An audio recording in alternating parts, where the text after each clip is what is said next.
Bonjour, c'est Jean-Christophe, bienvenue dans l'émission photo. Aujourd'hui c'est vendredi, le vendredi c'est questions-réponses et cette semaine j'ai choisi de répondre aux questions lecteurs qui ont trait à la photo pendant les voyages, tout simplement pour rebondir sur les épisodes des jours précédents puisque c'est un petit peu la thématique du moment dans l'émission. Je vous fais aussi plusieurs annonces en fin de vidéo, après les questions, donc allez jusqu'au bout si ça vous intéresse parce qu'il y a pas mal de choses qui devraient vous plaire. Alors, si vous ne l'avez pas encore fait, je vous engage à rejoindre très vite ma liste de contacts perso, parce que, je vous l'ai dit déjà les jours précédents, mais j'anime plusieurs conférences au Salon de la Photo. Le Salon de la Photo, c'est la semaine prochaine, donc on est à J-9, je crois, maintenant. Et pour tous ceux qui ne peuvent pas venir au salon, je vais vous proposer les retransmissions de ces conférences sous forme de sessions en ligne, comme je l'ai fait il y a plusieurs mois déjà. Et vous pourrez donc les suivre depuis chez vous tranquillement en soirée. Je vais vous envoyer les invitations d'ici la fin du mois de novembre, mais pour ça, il faut que j'ai un mail tout bêtement pour pouvoir le faire. Alors, donc j'en arrive aux questions. Alors les questions sur la photo de voyage, j'en ai eu pas mal ces dernières semaines, et puis il a fallu faire des choix, et forcément pour sortir les plus pertinentes, et puis celles qui revenaient le plus souvent. Alors il n'y a pas d'ordre, hein, j'en ai pris 4 sans ordre bien particulier. Il y a quand même un sujet qui revient un petit peu plus que les autres, c'est tout ce qui concerne le vidage des cartes, vidage de cartes, videur de cartes. Alors je vous ai parlé du disque dur portable que j'emmène. Il est, je ne l'ai pas avec moi d'ailleurs, tiens, il est caché. Si, il est là. Voilà, je le récupère. Donc c'est le petit disque Western Digital qui s'appelle My Passport Wireless, tout simplement parce qu'il est Wi-Fi et qu'il a son lecteur de cartes. Et vous avez été plusieurs à me dire, bah tiens, mais moi j'ai aussi un iPad par exemple quand je pars, donc est-ce qu'il vaut mieux mettre sur l'iPad ou sur quel est l'avantage d'utiliser un disque dur si j'en ai pas, et toutes les questions qui tournent autour de ça. Alors j'en ai parlé un petit peu précédemment déjà, donc je ne vais pas faire trop long sur la réponse, mais le disque dur, ça reste beaucoup plus standard et universel qu'un iPad, alors iPad ou une autre tablette, peu importe. C'est plus universel. Donc ça, vous pouvez le connecter directement à votre ordinateur quand vous rentrez, il y a un port USB. Vous pouvez vous connecter au disque dur et lire le contenu sans fil en Wi-Fi depuis votre tablette ou votre smartphone. Vous pouvez le connecter directement sur un téléviseur qui a une prise USB ou une box internet. Moi, je l'ai fait régulièrement dans la famille, par exemple, quand je pars avec mon disque. Si je veux voir les vidéos qui sont dessus, je me branche sur la box internet en USB, et puis la box, elle va lire le contenu du disque directement. C'est beaucoup plus facile à faire, ça prend beaucoup moins de temps, et c'est beaucoup plus standard que d'utiliser une tablette. Après, ça ne veut pas dire que c'est mal de le faire sur une tablette, mais c'est autre chose. Et en plus de ça, il y a 1 Teraoctet là-dessus. Alors maintenant, il y a des modèles à 2 Teraoctets. Et le nouveau modèle, d'ailleurs, il y a un nouveau modèle chez Western Digital qui s'appelle, je ne sais plus comment, là, il est un petit peu plus carré.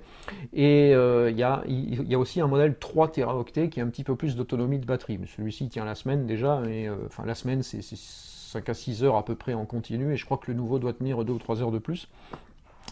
Mais celui-ci, il suffit largement si vous avez des besoins simples. Moi, honnêtement, je n'ai pas éprouvé le besoin de passer au nouveau modèle.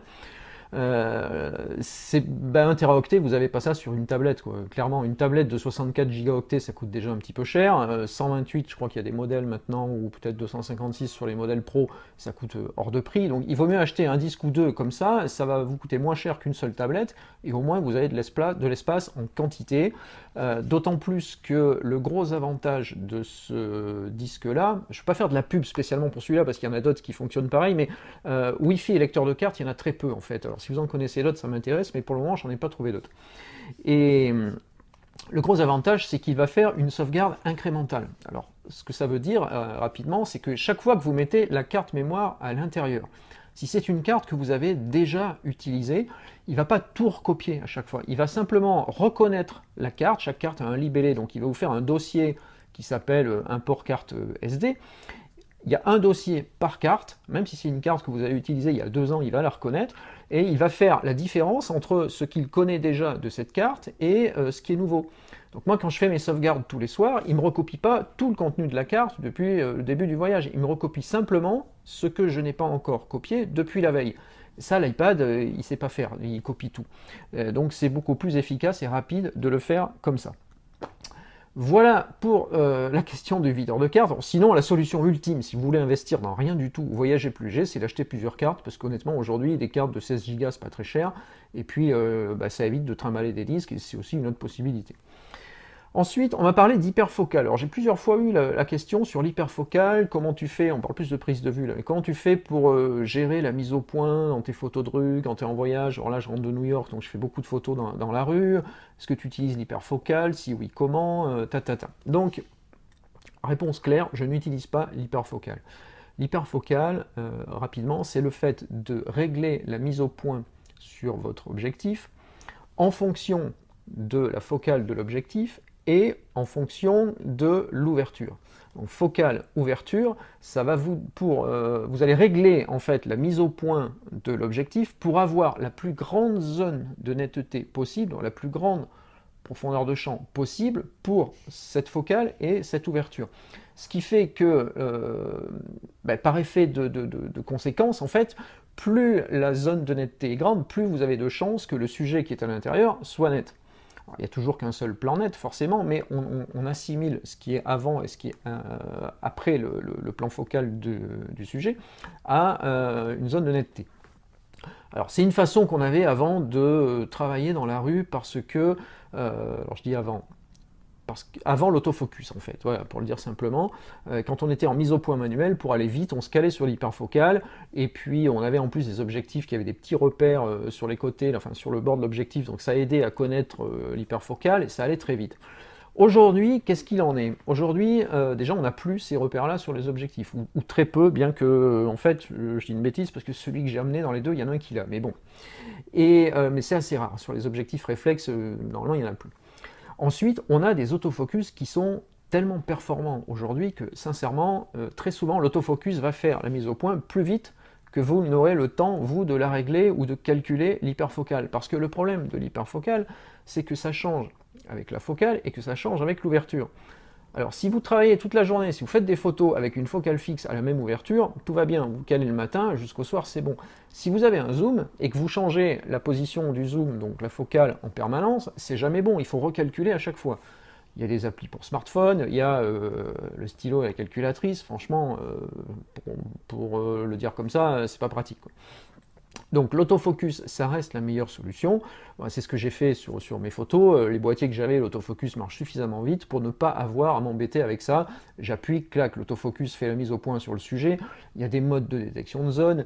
Il y a sur les réflexes Nikon, par exemple, on a le mode de mise au point sur le sujet le plus proche. Donc franchement, l'hyperfocale, je ne dis pas qu'il ne faut pas l'utiliser, mais dans ces conditions-là, ça perd quand même beaucoup de son intérêt.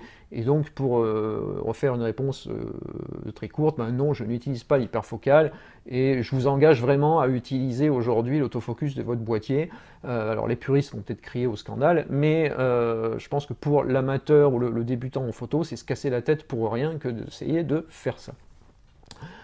Ensuite, alors j'ai deux questions qui portent plus sur le matériel. On m'a posé la question de l'entretien du matériel, comment tu fais quand tu es en voyage pour l'entretien du matériel et tout ce qui tourne autour. Alors sincèrement, sur une semaine, j'ai pas eu un gros entretien à faire parce que c'est pas une durée suffisante pour avoir un matériel qui nécessite un entretien. Si je pars l'été, je pars plus longtemps, je pars 3 ou 4 semaines. Bon là, je fais un petit peu plus attention, mais ça dépend aussi de ce que je fais. Quand vous êtes dans un endroit qui est propre, si vous êtes dans un appartement ou une maison pendant 4 semaines, et que la journée, vous êtes en plein soleil, qu'il n'y a pas de poussière, franchement, l'entretien du matériel, c'est la même chose que quand vous êtes chez vous. Il y a zéro différence, donc il y a zéro raison de faire quelque chose de particulier pendant le voyage. Si vous êtes dans des conditions de voyage à l'autre bout du monde, en Asie, en Amérique du Sud, ou je sais pas où ça peut être plus poussiéreux, dans ce cas-là, voilà, il faut faire attention à la poussière. Alors, en ce qui me concerne, le seul souci que j'ai eu avec mon matériel pendant le séjour à New York, c'est la pluie. C'est qu'il a fait un jour une pluie démentielle. Pendant la journée, on a été sous la flotte toute la journée. D'ailleurs, moi j'étais rincé le soir jusqu'à l'os. Et les boîtiers, forcément, ils étaient dehors parce que je m'en servais quand même pour photographier. Alors, bon, quand il a vraiment beaucoup plu, j'ai arrêté. Mais en début de journée, il pleuvait un petit peu moins, j'ai quand même fait les photos. Alors, les boîtiers, ils étaient rincés. J'ai publié une photo sur Instagram où je montre un de mes deux boîtiers. Franchement, il est sous l'eau. Maintenant, c'est des boîtiers qui sont de construction pro, les optiques sont alors étanches, c'est jamais étanche, mais ils sont protégés tout le temps, et du coup j'ai pas eu de problème, le boîtier il est resté sous la flotte, et puis c'est tout. Avec mon réflexe, le 750, je fais pareil, et combien de fois je l'ai utilisé sous la flotte, et il n'y a aucun souci. Alors après, Ce que je fais quand je rentre, par contre, alors dès que je ne l'utilise plus, si je suis sous l'eau, comme là, le jour où il pleuvait beaucoup, dès que je ne l'utilise plus, je le remets dans le sac. Quand même, je ne vais pas le laisser exprès sous l'eau non plus. Mais là, une bonne partie de la journée, je l'avais en bandoulière autour du cou, il est resté sous l'eau. Ce que je fais par contre, c'est que je mets le petit couvercle d'objectif. Le bouchon, voilà, je ne trouvais plus le mot. Donc je mets le bouchon. Alors, je ne le mets pas normalement quand je suis en train de faire des photos parce que je ne vais pas l'enlever à chaque fois, puis c'est le risque de le perdre. Quand il pleut beaucoup, je le mets parce que ça évite de mouiller la lentille frontale. Alors ça se voit tout de suite sur les photos. Et passer la journée à nettoyer sa lentille frontale avec un tissu ou je ne sais quoi, franchement, c'est pas bien parce que déjà, c'est pénible. Et puis les revêtements qu'on a aujourd'hui sur les lentilles, ils n'aiment pas trop ça, donc il faut éviter de le faire trop souvent. Donc comme ça, vous mettez le bouchon, vous l'enlevez pour la photo. C'est un peu plus compliqué que quand on ne le met pas, mais bon, au moins ça évite d'avoir ce problème de gouttes d'eau. Même si les dernières optiques sont traitées, il y a des traitements fluor dessus qui font glisser l'eau, mais bon, faire glisser l'eau, ça veut dire qu'il y a de l'eau. Donc si vous déclenchez au moment où ça ne va pas, ben, la photo est ratée. Ensuite, quand je rentre à l'hôtel, là c'était à l'hôtel, je sors tout le matériel, je fais tout sécher, ou bien s'il a été au froid, parce qu'on a eu des jours de froid aussi, je laisse tout revenir à température tranquillement, alors surtout pas sur les radiateurs, ou surtout pas en soufflant dessus, ou je ne sais quoi, je laisse tout revenir à température tranquillement, et généralement en 1 heure, ça suffit largement. Ça permet aussi de faire sécher l'appareil si toutefois il y a eu un peu d'humidité à l'intérieur. Alors j'ouvre les trappes, j'enlève la batterie elle recharge généralement, j'enlève les cartes mémoire, je laisse ouvert ces 2 petites trappes là. Je ne retire pas l'objectif par contre, je préfère ne pas toucher à ça parce que plus on le retire, plus on prend le risque qu'il y ait des saletés qui rentrent dans la chambre réflexe ou, si c'est pas un réflexe, peu importe, mais à l'intérieur du boîtier. Donc je le fais juste, voilà, je le mets à sécher tranquillement, et puis ça permet aussi de le refaire monter en température, d'évacuer la buée, enfin voilà, les optiques s'en portent que mieux. Si vous êtes dans un endroit qui est très humide, en Asie, j'ai beaucoup voyagé en Asie par exemple, et bah, c'est le cas, hein, généralement il y a un taux d'humidité très important. Dans ce cas-là, vous pouvez avoir des petits, alors il y a du silica gel qui fonctionne, des petits grains de silica gel qui permettent d'éviter la condensation ou l'humidité trop dans les sacs. Bon, il n'y a rien d'idéal en fait. L'idéal en fait, c'est pour enlever l'humidité, c'est une étuve. Je l'ai fait dans une vie professionnelle auparavant pour faire sécher les pièces. En fait, le plus simple, c'est une étuve. Seulement, je ne me vois pas mettre un appareil photo dans une étuve à 60 degrés ou 70 degrés pour le faire sécher. Donc, on laisse sécher naturellement, et puis quand vous rentrez, si vous rentrez chez vous à la fin du voyage et que vous pensez qu'il y a de l'humidité, laissez sécher le plus longtemps possible dans les meilleures conditions. Allez pas le mettre dans le four, sur le radiateur ou au micro-ondes, ça ne marche pas. Je plaisante, mais parfois on m'a posé la question. Donc voilà pour l'entretien du matériel. Alors pour nettoyer les optiques, si toutefois vous avez besoin de nettoyer la surface frontale, tiens, je dois l'avoir là.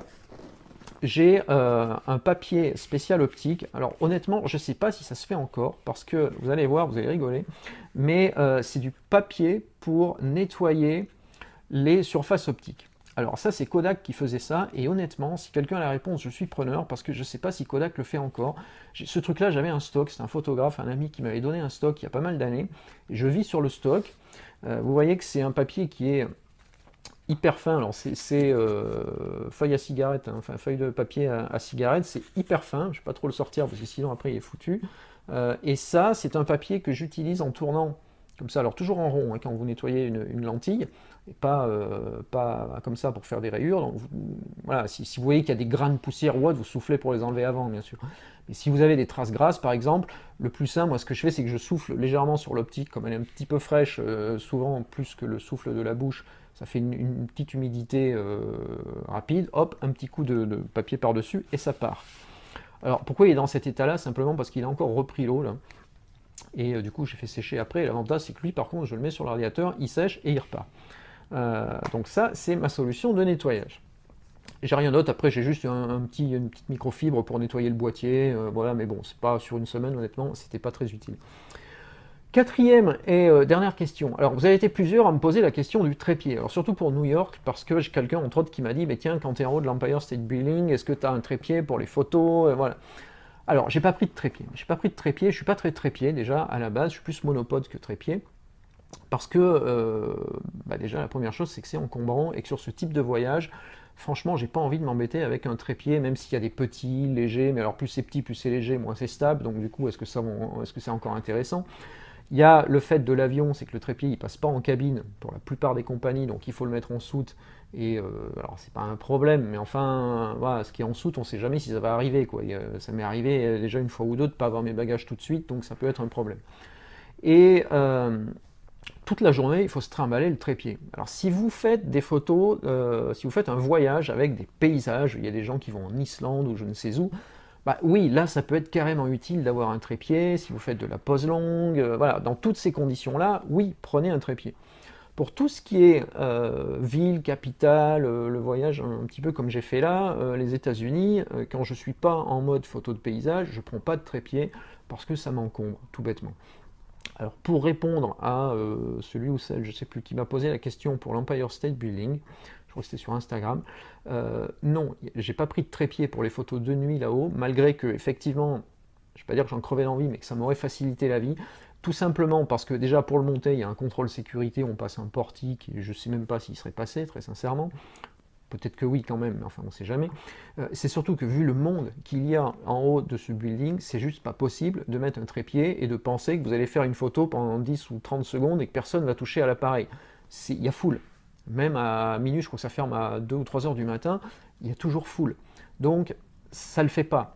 Il y a du vent, il y a beaucoup de vent, on est à, je ne sais plus, pas loin de 300 mètres de hauteur, donc il y a du vent et sur une pose longue, ça va vibrer un peu l'appareil, donc c'est pas possible. Il y a des grillages devant, il y a des grilles, donc le trépied, il vous force à avoir l'appareil en retrait, vous ne pouvez pas passer à travers la grille. Donc pour moi, honnêtement, c'était que des inconvénients et je ne voyais pas l'intérêt d'avoir l'appareil comme ça. Si vraiment vous voulez un support, prenez un petit GorillaPod, prenez un sac de haricots, vous savez l'histoire du sac de haricots sur lequel on pose le boîtier pour qu'il soit bien stable, vous le posez sur le bord du mur, s'il y a un mur, et puis là ça va fonctionner. C'est le plus simple et ça vous coûte pas grand chose. Donc voilà ce que je voulais dire pour les trépieds. Alors je suis pas anti-trépied, hein, attention, mais voilà, c'est pas trop mon truc quoi. En studio oui, mais quand je me déplace, pas trop.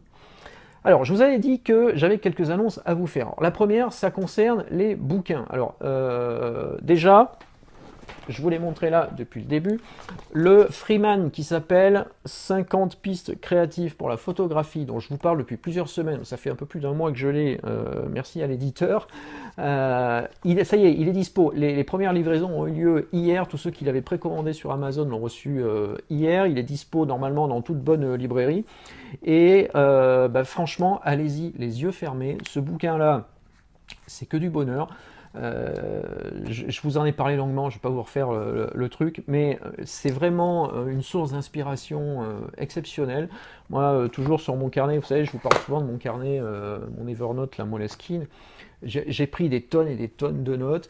Ça m'a servi pendant mon voyage, parce que lire un bouquin sur la photo, alors là on parle de créativité, on parle voilà, d'inspiration, c'est pas juste pour le lire, c'est derrière, ça doit être, alors les anglo-saxons disent actionable, vous devez lire, là vous prenez une piste quelconque, je vais prendre expression spontanée, voilà, je l'ouvre au hasard, la 21, c'est pas le tout de le lire et dire oui c'est bien, prenez des notes, mais prenez des notes qui, derrière, se traduisent en action. Qu'est-ce que vous allez faire quand vous allez être dans cette situation-là? Et honnêtement, je me suis retrouvé plusieurs fois en train de faire des photos en me disant « Ah tiens, mais c'est vrai que dans le bouquin, j'avais vu tel truc, et si je le faisais, clac, clac. » Ça ne veut pas dire que la photo est réussie, mais au moins, j'avais des pistes pour faire des choses différemment. Donc vraiment, ce bouquin-là, allez-y, c'est... alors en plus, ça coûte pas très cher, je crois que c'est 24 euros, et 26 euros, pardon, et franchement, c'est grosse recommandation de ma part.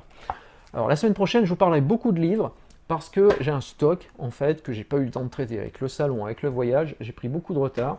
Je vous les passe vite fait. Donc le second bouquin de Jacques Croiset, qui est un membre de Nikon Passion également, il intervient beaucoup sur le forum, Jacques, pour vous aider à répondre à pas mal de questions techniques sur la prise de vue.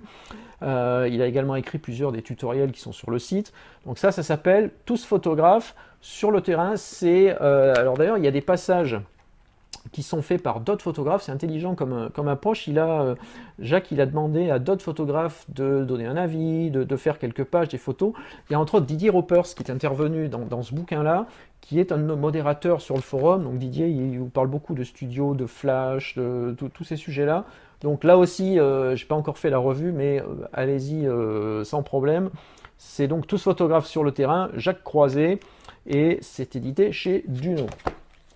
Le premier guide du Nikon D500 qui est arrivé, alors là aussi j'ai du retard, c'est toujours chez Duno, c'est le Bernard Rome. Vous savez qu'il y a en fait, il y a dans les guides boîtiers, il y a Bernard Rome qui publie chez Duno à peu près tout ce qui sort chez Nikon. Bon, les autres marques peut-être, j'ai moins suivi. Et puis, il y a les bouquins d'Erol qui sont maintenant assez souvent faits par Vincent Lambert qui prépare le D500, donc ça ne devrait pas tarder non plus. Mais le tout premier à arriver, c'est la guerre chez les éditeurs, c'est le premier qui tire. Donc le Nikon D500 de Bernard Rome est dispo également, je vous en parle dans les jours qui viennent. J'ai aussi un petit bouquin qui est intéressant, qui s'appelle J'apprends la photographie de Nicolas Cross, et qui s'intitulait également 25 exercices pour progresser et réussir ses photos. Alors ça c'est concret également, ce sont toujours des fiches, j'aime bien les bouquins à fiches parce que ça permet de prendre des notes, il y a des exercices, vous voyez par exemple, donc jetez un œil si vous avez l'occasion en librairie, je vous en parle plus longuement. J'ai pas mal de bouquins sur l'apprentissage de la photo, je sais pas, il y a eu depuis la rentrée, là, il y a tous les auteurs, on peut travailler sur le même sujet. Chez Duno, on a mon cours de photo en 20 semaines chrono. Alors ça, c'est un collectif, David Taylor, Tracy Hallett, Paul Love et Paul Sanders, c'est une traduction d'un bouquin US, et qui lui est aussi assez richement illustré, donc j'ai commencé à regarder, c'est intéressant, franchement, il y a pas mal de trucs sympas, je vais vous en reparler. On a chez Erol une traduction d'un bouquin de Chris Gatcombe qui s'appelle Petite encyclopédie de la photo numérique, l'essentiel de la photo pour les débutants. Alors là aussi, un peu sur le même principe de fiche, mais vous allez retrouver les bases de la photo. Voilà, donc je vais vous parler de tout ça également. Toujours dans la série Apprentissage de la photo, les masterclass de photographie de Tom Hang. Alors Tom Hang, c'est un auteur qu'on ne présente plus, hein, c'est un photographe américain qui a écrit beaucoup de bouquins. Moi j'aime bien aussi, c'est dans la lignée des grands auteurs américains. Et là aussi, une présentation assez sympa, illustration, maquette. Et un bon gros bouquin, portrait, paysage, mode et nu, faune, nature, street photo, blablabla. Il y a tout ce qu'il faut, enfin blabla, non, etc., etc., c'est pas du blabla. Et il y a tout ce qu'il faut, c'est chez Duno. Et je termine par deux ouvrages dans la collection Photographe Pro, la collection Erol. Donc un bouquin de Éric Delamarre qui sera présent au salon d'ailleurs, qui s'appelle Les tarifs et le devis du photographe. Là aussi je suis en retard pour ces deux-là, mais comment fixer vos prix, combien vendre votre travail photo et quel prix donner à un tirage photo. Donc voilà ce qu'Éric vous propose. Éric c'est l'expert reconnu maintenant en France pour tous ces aspects-là. Et dans le même style, vivre de ses photos. Et si le marketing était la clé, c'est la deuxième édition de cet ouvrage qui a très bien fonctionné pour la première édition. C'est écrit par André Amiot, qui est un journaliste, pas journaliste, photographe et auteur québécois, et qui nous avait fait le plaisir d'ailleurs de venir sur le salon il y a, je sais plus, un an ou deux, je crois. Et qui a une approche très, alors un peu anglo-saxonne, mais qui est loin d'être inintéressante. Vous allez voir qu'il y a beaucoup de choses là-dedans sympas. Donc tout ça, ça arrive dans les jours qui viennent. Alors ça me permet d'enchaîner sur l'évolution de l'émission photo. C'est le 41e épisode aujourd'hui déjà. Donc je vais faire quelques ajustements. Alors déjà la semaine prochaine il y a le salon. Je vais être beaucoup pris par le salon, donc je vais vous faire moins d'épisodes parce que je ne vais pas pouvoir être partout en même temps. Et puis, donc je vais ajuster un petit peu le contenu des émissions. Je pense que je vais travailler plus par thématique. Peut-être qu'il y aura des semaines où il y aura un peu moins de sujets parce que tous les jours, je sais que ça fait, vous êtes beaucoup à m'avoir dit, on n'arrive pas à tout suivre en fait parce que il y a vraiment de la matière. Donc on va voir tout ça. Mais c'est à peu près ce qui va se passer. Alors par contre, si vous avez des remarques sur l'émission, allez-y parce que ce soit par mail ou via les commentaires, ça m'intéresse d'avoir aussi votre retour. Voilà, donc je vous quitte pour aujourd'hui. Je vous mets tous les liens vers tout ce que je vous ai montré là dans la description de la vidéo. Déroulez bien les vidéos sur YouTube parce que certains me disent qu'ils ne les voient pas. Donc il faut cliquer pour voir, cliquer sur le plus ou sur la petite flèche. Ça déroule et là vous avez tous les liens qui sont cliquables. Donc je vous rappelle que pour vous abonner à la chaîne, c'est là le petit logo rouge Nikon Passion. Pour suivre la page sur Facebook et enclencher les notifications, c'est quelque part là-haut. Et le plus simple, c'est de rejoindre ma liste de contacts perso, c'est par mail. Je vous mets le lien dans la vidéo et la description.